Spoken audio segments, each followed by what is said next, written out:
Hello, beautiful people. Welcome to the Her Winning Ways podcast. I am your host, Taylor J. If you are new here, welcome. And if you have heard my first episode, then welcome back. I am so happy that you all are here today. Happy Tuesday or whatever day that you are listening to this podcast. How are we feeling? It's cold outside. It's the holiday season. Are we done with our Christmas shopping? I know I'm not. I am still Christmas shopping, still to this day.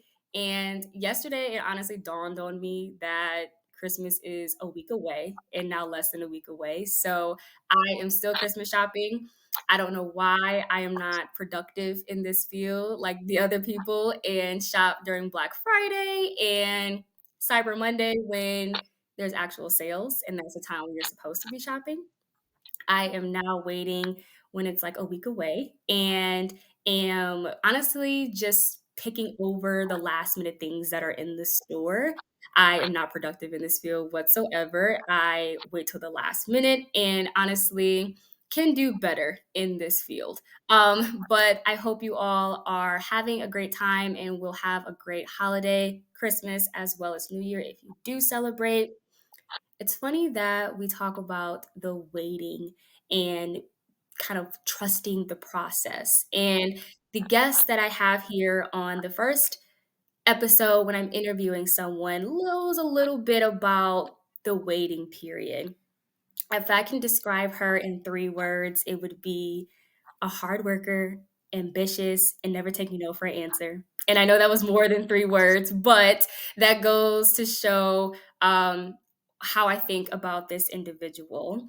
And this hard work, dedication, and all of these action and verbs have led her to her role as an event strategy and experience specialist with the Atlanta Hawks. Miss Jazmine King, how are you today? Hi, Taylor. I am fantastic today. How are you doing? I am good. I am good. Glad to be off of work. Glad to be sharing this space with you. I must ask you, are you done with your Christmas shopping? Are you still wrapping things up? How are we feeling? Yes, so I'm kind of on the same page as you, so don't feel like you're alone because you're not. I have maybe a couple more gifts to purchase and of course wrap and all the things, but I'm in the same boat. I'm like, oh yeah, Christmas is in a month. I have time, and then all of a sudden it's the day before Christmas and we're still wrapping gifts. So you're not alone, but not too much left to do. That's good to hear. I haven't even gotten to the wrapping part, and I'm just like, at this point, I'm gonna go grab some bags and just put everything in the bag with some nice, paper on the top and call it a day. Merry Yeah. Christmas. Yes.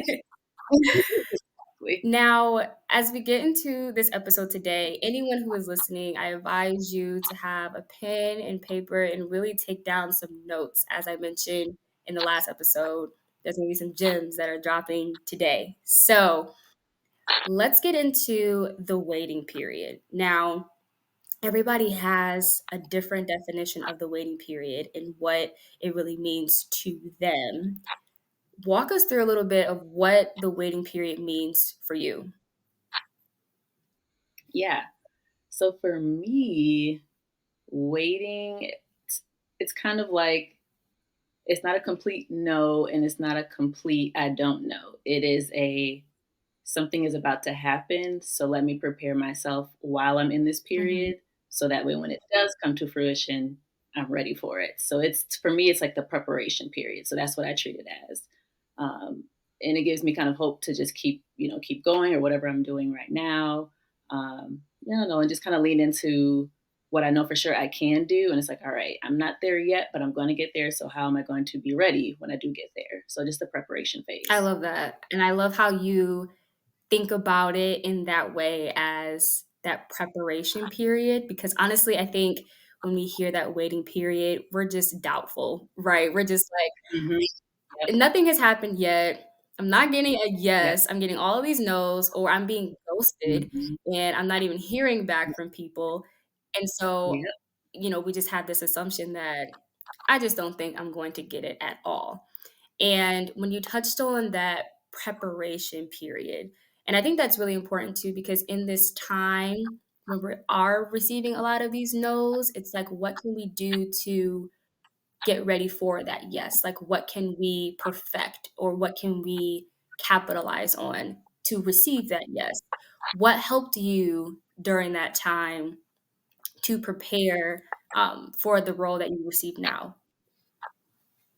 Yeah. So kind of a backtrack a little Mhm. bit. So I got my master's in sports management.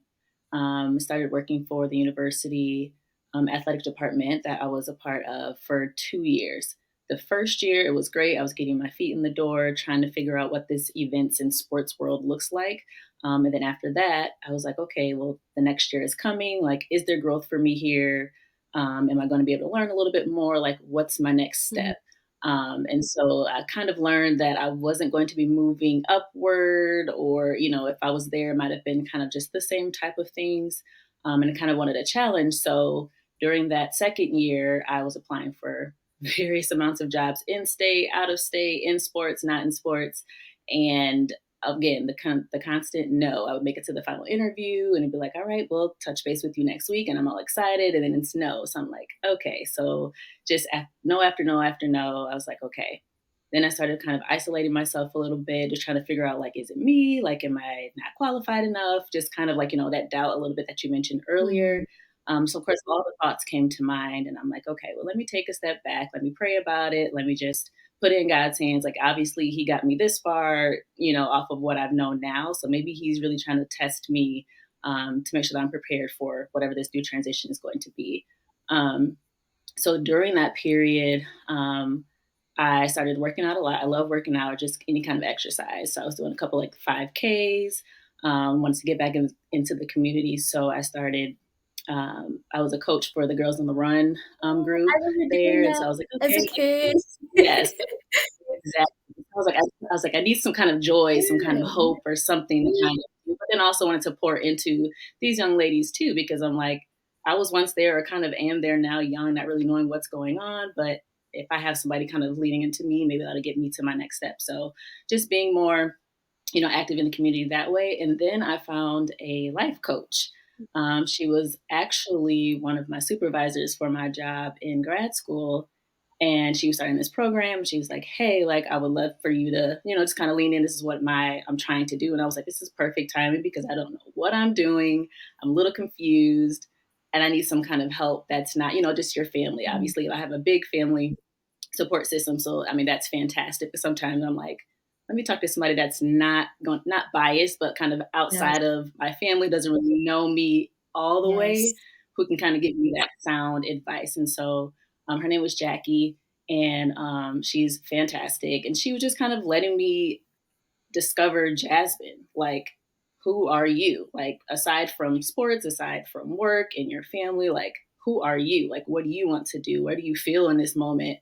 And so she really helped me just kind of deep dive into that. And during that is when I found even more strength to, okay, like, I do have this and I am this person. And, God made me this way because of this. And I do have some purpose on this earth. And this is my passion. So putting all of that together, um, it just kind of helped me stay grounded for one, but then to also just tell myself, don't give up. Your no means, not yet, or, what's coming up next. And so that's how I kind of looked at it moving forward. And from them, she kind of helped me to make my jump to go to Atlanta. I had no plan at all. My cousin lived here and she was like, hey, you can stay with me, until you figure it out. You can always go back home. And I was like, that's so true. I was like, I'll think on it. Talk to my parents for a little bit. And I was like, all right, I think if I stay, I'm going to be stuck and Mhm. I don't want to be miserable. And I'm young. I don't have any kids. I'm not married. So I think might be my time to just go out there and see what I can do. So in 2019, I moved to Atlanta, Georgia. And from there, it just took off. And it was like mind blowing how fast it took off, which was great. But then obviously COVID hit, and I was like, okay, like, I've been here before. Mhm. So now I kind of have the tools that I need to make sure that I don't get back there knowing, the uncertainty. I don't know what's going to happen next. Are we ever going to be able to work again? And so using those tools from my family, from praying, from Jackie, it kind of all helped me keep pushing. And then they, got back to where I am now into this position. So long story, but lots of waiting, lots of, just praying and, just leaning into what I know I can do instead of, what I might not think I can do. Yeah, I love that, and I think what's so special is that you had kinda went through a period where you knew what to do because you had went through it before, and I could definitely relate with during COVID, of course, moving to Chicago and then moving here to Michigan, which was very unexpected, but at that time, kind of using the coping mechanisms that I've used before that has helped me, and I wanna dive just a little bit deeper into that. How did you, at the time before you found, like, the life coach, and prayer is key, of course, in anything, but how did you handle emotionally the level of uncertainty? Like, you know, I think a lot of times with social media or we're just seeing others like on LinkedIn and everybody's like, what do they say? I'm so honored to announce or humbled to announce that I have, Mhm. received this I'm on full-time that. role with such and such and such and such. And I can Yep. relate with that just because in 2020, obviously it was COVID, but people were still getting jobs. And I'm sitting here like, is this Mhm. just me? Back to that doubt. Yep. Is this just Yep. me where is it just a field that I'm in or am I just not qualified? So talk a little bit about the emotional aspect that you went through at that time. Yeah. Definitely up and down for Mhm, sure. And I think the best thing that I could have done is just take it day by day for sure. And that was also kind of when I leaned into my faith a lot because I'm, young, thinking I have all the accolades on paper, but like obviously that's not good enough for me to get to where I'm supposed to be.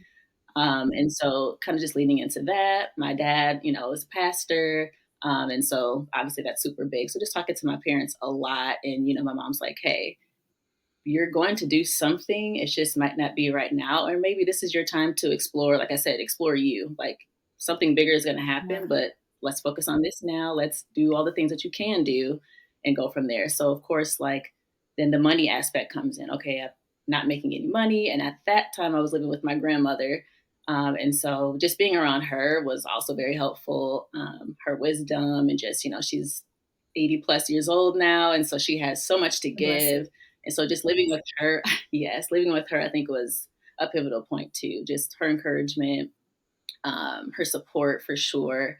And then just getting back to like my basics, like, okay, well, if I'm in this waiting period, what brings me joy? So that way I know when I do feel a little off or starting to feel down a little bit, like this is my pick me up. Mhm. So again, just like running outside. I was always a sprinter in like high school, and now I'm running miles outside. Don't know why, but I'm like, okay. We're doing it, and we're outside. Just being outside in the nature and just kind of wind in your hair and just kind of just giving it all out to God, like this is what it is. And sometimes I would be just at home crying at night just because I just needed to get it out. Like Mhm. I'm holding it in, trying to be this strong woman, and this Black woman in sports thing is hard. Like I don't know what else to do, but let me just get it out, some kind of release there. So, I mean, there were so many different emotions that I went through, but just kind of every day, just trying to find that one little piece of joy or that one thing that I know I'm good at, or that one person who might need the encouragement for me because I'm smiling, even though I might not feel the best, but hey, I'm smiling and now that person's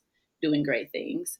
Um, took a lot of social media breaks for sure because like you just said, this person's introducing their new title and then you start comparing yourself to people Mhm. like, okay, we're the same, or okay, they're a little younger than me, but they have this, like, what did they do? Or they're going on all these trips and I have 2 3 jobs that I'm working right Yeah. now, still not where I Oh, am. What's going on? goodness. Yeah. Like, how are they doing this? So again, just lots of focal points where I'm like, okay, this is something that's kind of bothering me, or when I do see this, I don't feel great about it. So let me just kind of cut it off a little bit and see if that helps me at least get my momentum back up, find the joy, and just kind of push through that. So lots of different ways to cope, I guess. I don't just have one, but I'm a very busybody. I love creating events. I love making memorable experiences for people. So also just finding ways to celebrate people, even if it wasn't celebrating myself. Mhm. Like they're doing great things still, so let me pour into them because, somebody's going to need it back.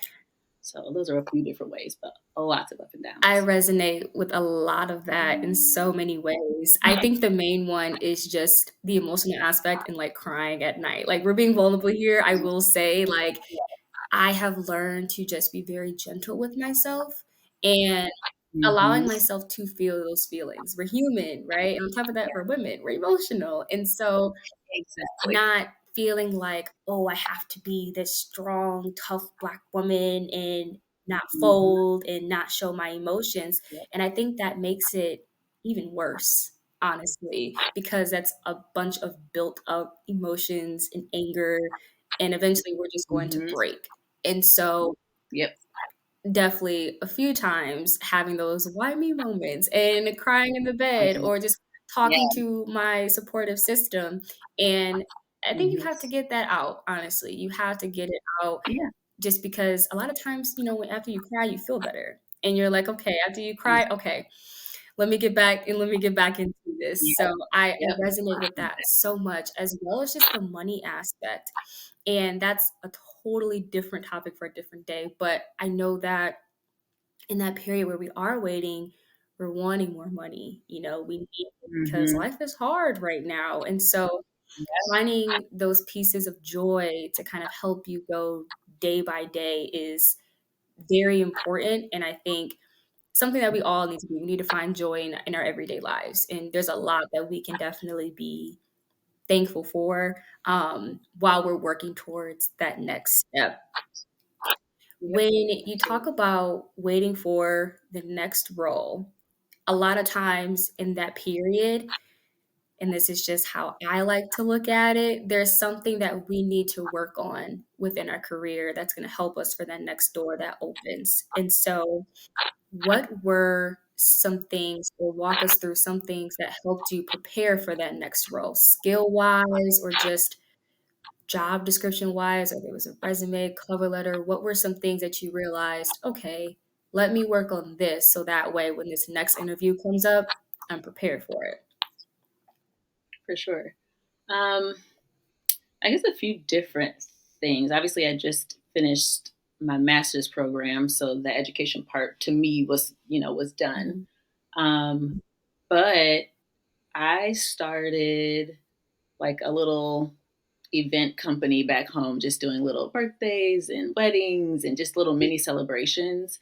Just to like, okay, this is the experience that I know I will need. And as I'm putting these on, I'll just kind of take note of, okay, this is what I need to look for next time. Or maybe next time, if we have this amount of people, I need to make sure we account for, these things to happen. So just kind of putting myself out there in a lot of problem solving situations, because if I wanted to work in sports for one, in a professional sport, league for two, and then I'm a Black woman, I have to make sure I'm like well prepared. And of course, that's a pressure that we also add onto ourselves. But it's also like we're kind of at the bottom of the list a lot of times, and what's going to make me stand out. Exactly.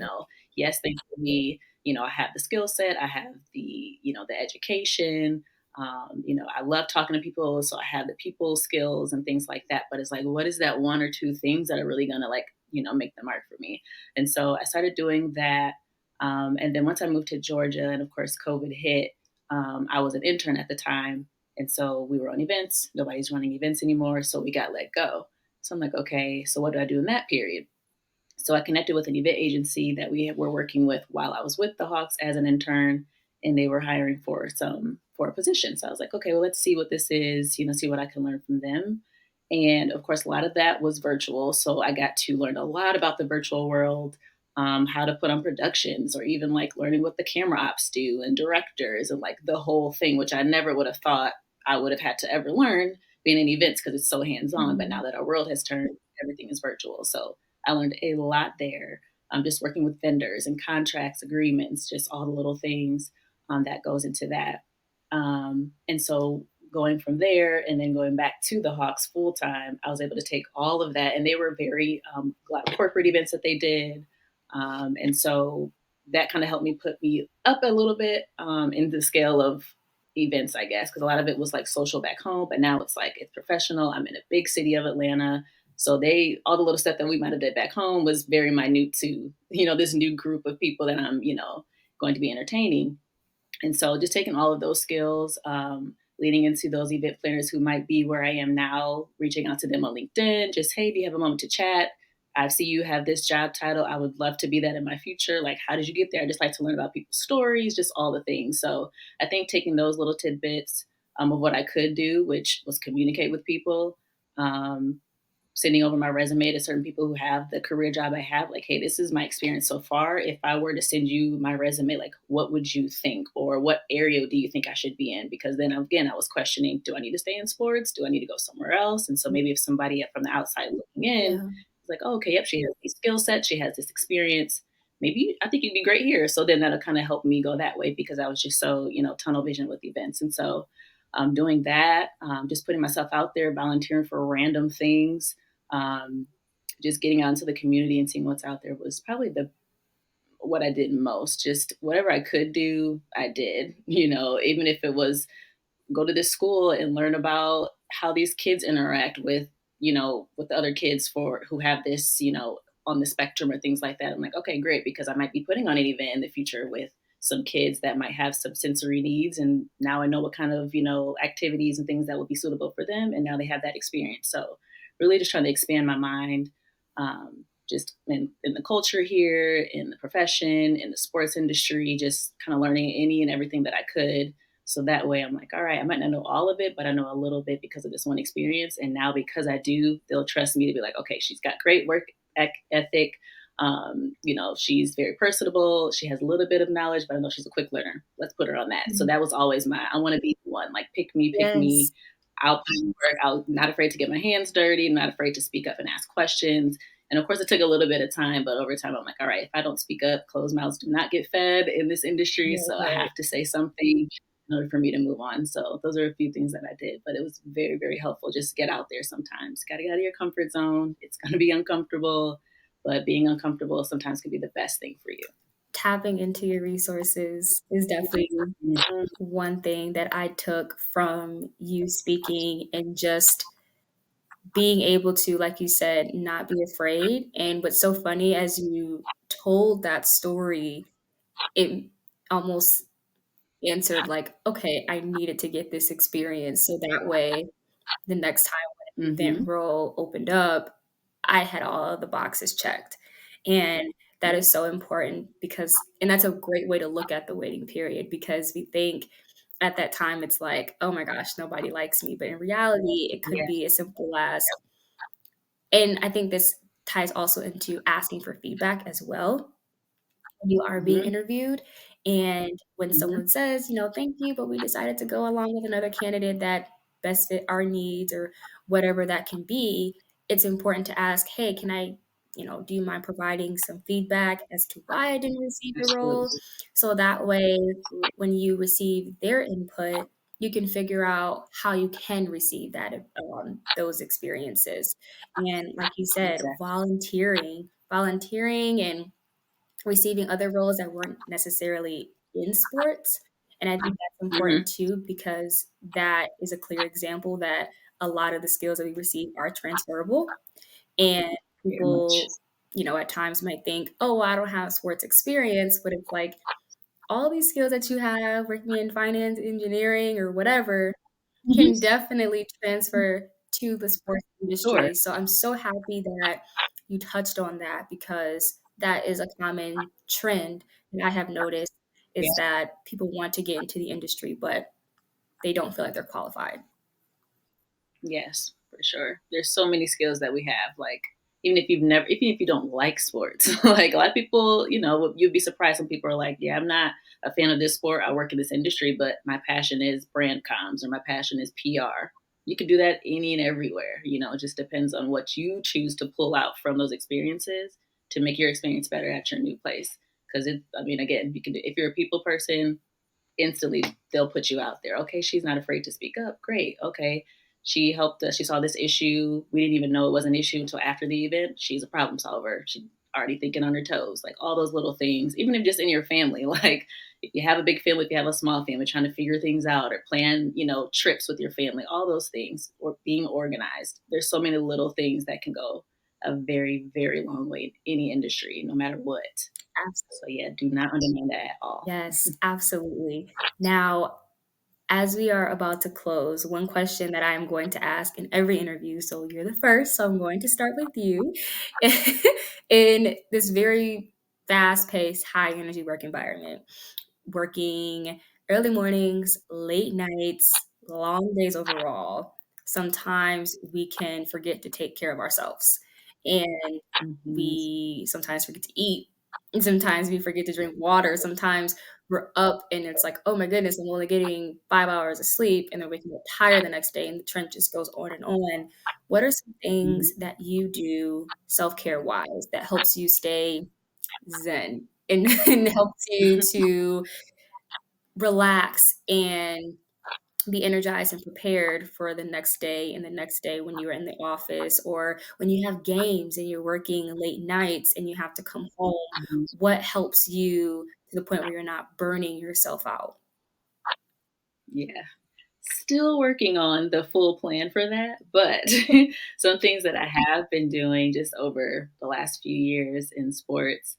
Um, Obviously, when I'm feeling like I'm way off or like very overwhelmed and exhausted, I'm like, okay, let me take a beat. So sometimes it's this Saturday, or if I don't have any events, this week, I'm making sure to take one intentional day for Jasmine. I don't have to leave the house at all. I will DoorDash. I will take a walk around my apartment complex. I'll get on the treadmill, like whatever it is. But sometimes it's just I need a day for just me and nobody else. I don't Yes. want to talk to anybody. I tell my parents like, hey, my phone's on do not disturb all day. I am at home. I'm good.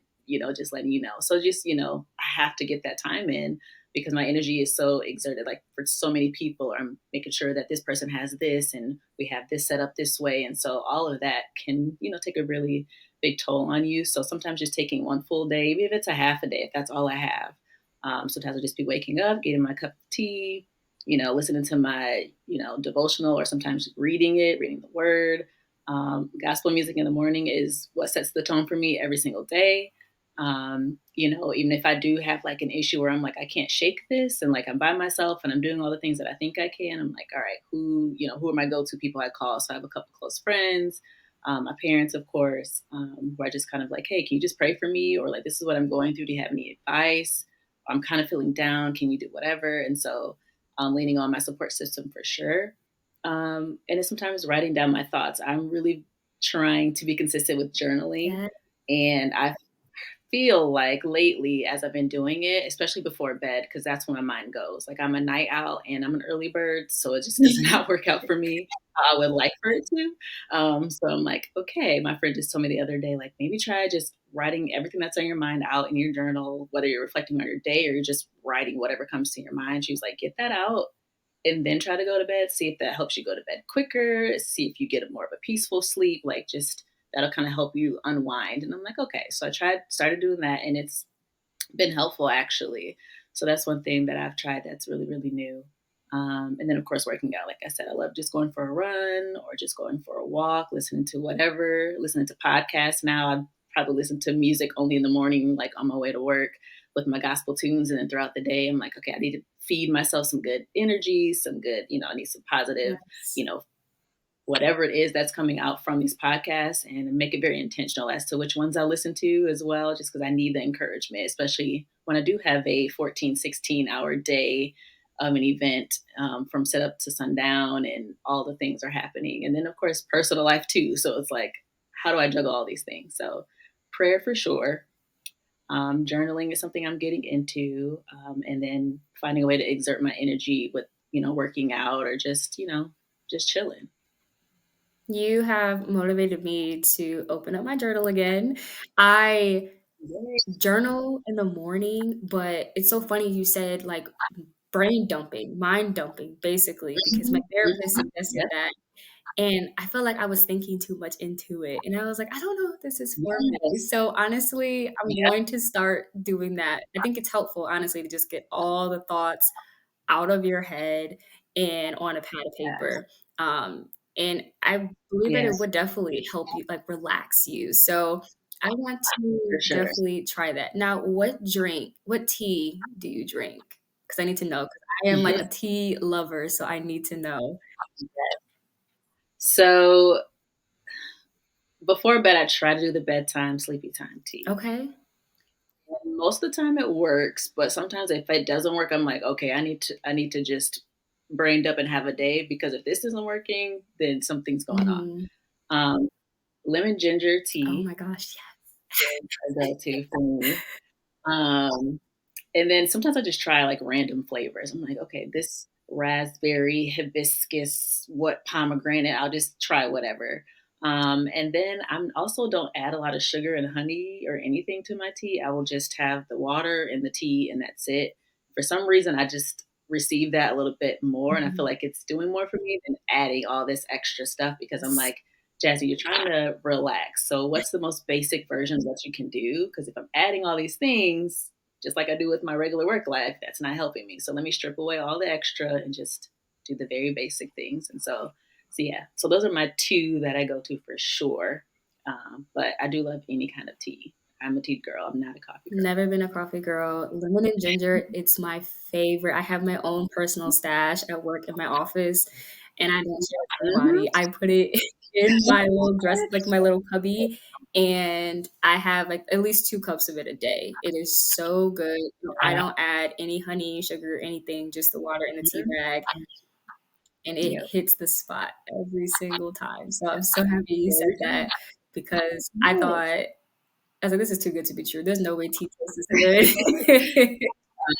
They're like, how do you do it? I'm like, I don't know. I just kind of, and when I was younger, of course, I would add everything to Right, it because I'm like, I need it's not sweet enough. Like, what is this water and leaves? right. Just what is it supposed to taste like? But of course, as you got older, taste buds change. I love that. I love everything about Mhm. that. Now, please, if you do not mind, let the people know where they can contact you if they want to pick your brain even more or just reach out as they have an interest in maybe your field or working with the Atlanta Hawks.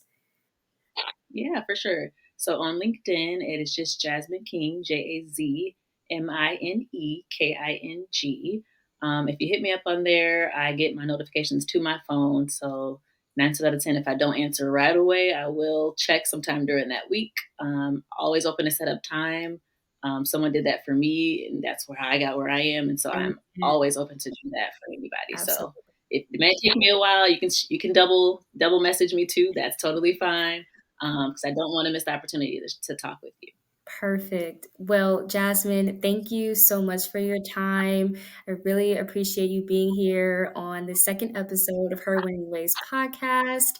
Thank you all for tuning in today, and we will see you on the next episode. Bye.